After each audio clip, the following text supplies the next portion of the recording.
ভোরের নীরবতা ভেঙে হঠাৎই আকাশে একের পর এক বিস্ফোরণ। জর্ডানের দিকে ধেয়ে আসছিল ইরানের ছোড়া অন্তত 10টি ক্ষেপণাস্ত্র। তবে লক্ষ্যবস্তুতে পৌঁছানোর আগেই সেগুলোকে আকাশেই ধ্বংস করে দেয় জর্ডানের অত্যাধুনিক আকাশ প্রতিরক্ষা ব্যবস্থা।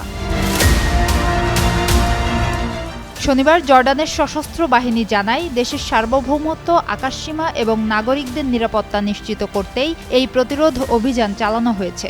সামরিক বাহিনীর দাবি, ক্ষেপণাস্ত্রগুলো সফলভাবে ইন্টারসেপ্ট করা হয়েছে এবং এতে কোনো প্রাণহানি বা সম্পদের ক্ষয়ক্ষতি হয়নি। তবে বিপদ পুরোপুরি কাটেনি। দেশের বিভিন্ন এলাকায় ছড়িয়ে পড়া ক্ষেপণাস্ত্রের ধ্বংসাবশেষ নিরাপদে সরিয়ে নিতে রয়্যাল ইঞ্জিনিয়ারিং কোরের বিশেষ দল কাজ শুরু করেছে।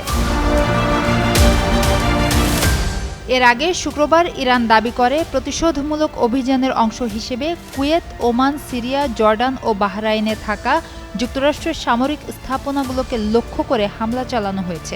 যদিও জর্ডান, কুয়েত, বাহরাইন এবং কাতার জানিয়েছে তারা এসব ক্ষেপণাস্ত্র ও ড্রোনের বেশিরভাগই প্রতিহত করতে সক্ষম হয়েছে। তবে কাতারে ধ্বংস হওয়া একটি ক্ষেপণাস্ত্রের ধ্বংসাবশেষ পড়ে এক শিশু আহত হওয়ার খবর পাওয়া গেছে।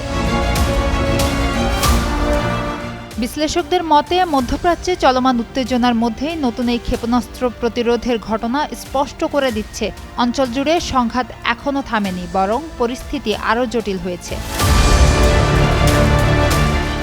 সুবর্ণা রহমান, যুগান্তর নিউজ।